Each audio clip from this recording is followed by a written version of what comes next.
let us talk today about the trouble with 1995. Because it is a mess, and trying to define it has plagued me for many years. But I think now I have some sort of definitive proof. And it covers a lot of factors, including some that have not been discussed in the Thomas Wooden Guide series yet. I will not try to give a brief introduction to them today, as that is a bit prudent of me, but they will be coming out in subsequent videos. So if you're particularly new to Thomas Wooden Railway, I would advise going and watching them first when they come up. But if you're not, welcome. 1995 is one of the most ethereal years for Thomas and Friends collectors, partly because we just don't know what it is. Official sources from that year, frankly, don't provide us with much information, other than giving us some new characters, allegedly, and other very small, inconsequential pieces of information. As such, most of the information we have for this year has been gathered from the 1995 yearbook and wholesale catalogue, which I believe are pretty similar, and pamphlets. But I'm going to posit an interesting point today, and a point that I've championed for many years.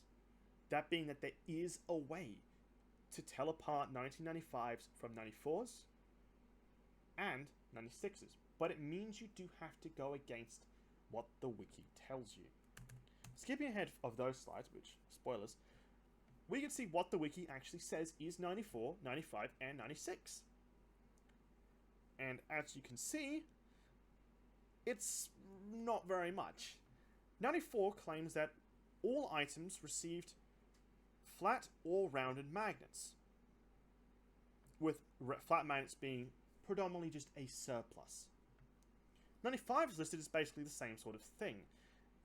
No real change from 94, while 96 is described as engines having fully rounded funnels. Some sort of psychobabble that I don't understand. But I will argue today that this makes zero sense. Starting with the obvious. These magnets were introduced in 1994. It would seem odd, considering the vast amount of engines that use these, that these were simply being run out because of a surplus, when these were a piece that purely appeared on this year. It would seem odd. But the second point requires a bit of deep knowledge. And it revolves around these. So these are pretty much just the diagrams of the items. I can't remember their exact name, but they're diagrams. And they show different items as well as some years. Unfortunately, some of the later ones we have, like these, don't have any years tied to them and only have basic dimensions. Irregardless, these two provide a lot of insight and information.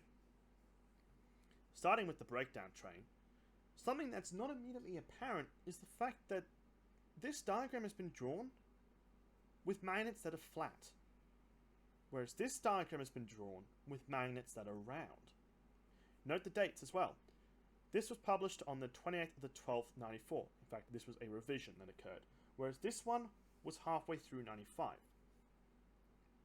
What I think this means is that somewhere along the lines between 94 and 95, they ditched flat magnets and opted to round. What's very interesting is that every single one of the diagrams we have from later on all show the items with definitive rounded magnets,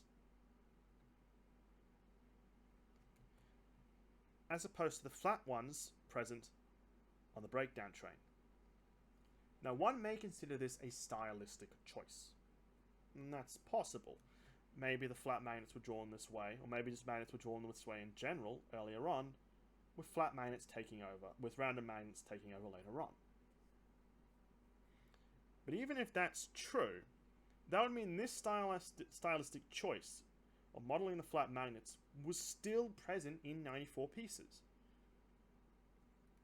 What I think this means is that all of the items present here, whether it be the Chinese Dragon, even though this is an early revision, the Breakdown Train, in a later revision, Rusty, and Oliver were all intended to have a rounded magnet design.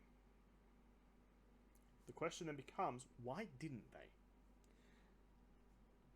Well, the Breakdown Train and the Chinese Dragon did. They had rounded magnets from the get-go. But Rusty and Oliver didn't, and I believe this is a case of a transitional item, because neither of these were produced in extremely vast quantities.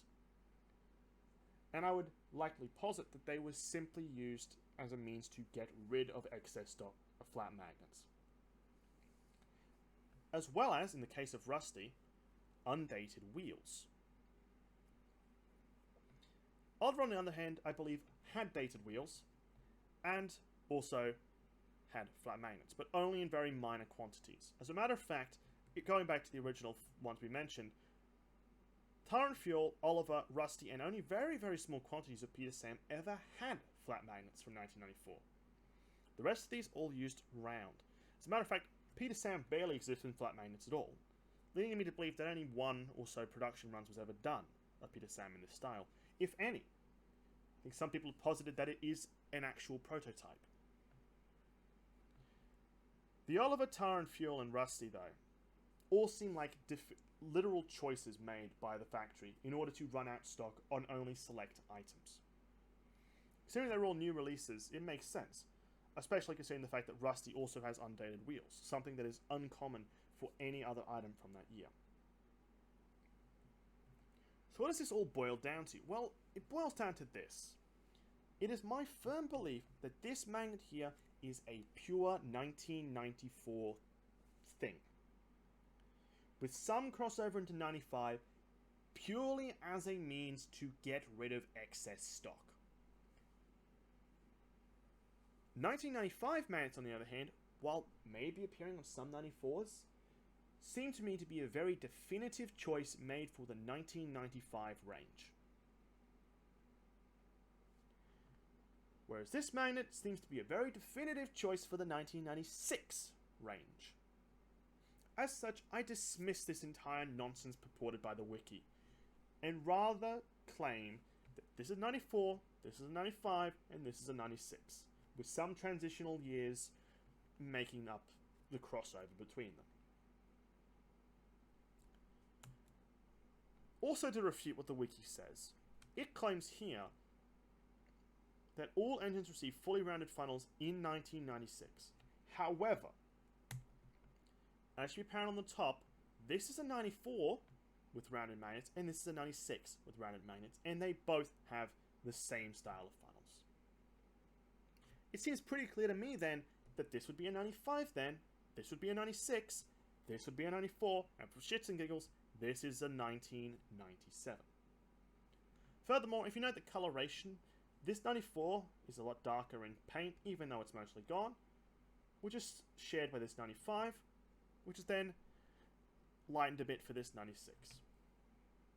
Although that's something that's a topic definitely for another video.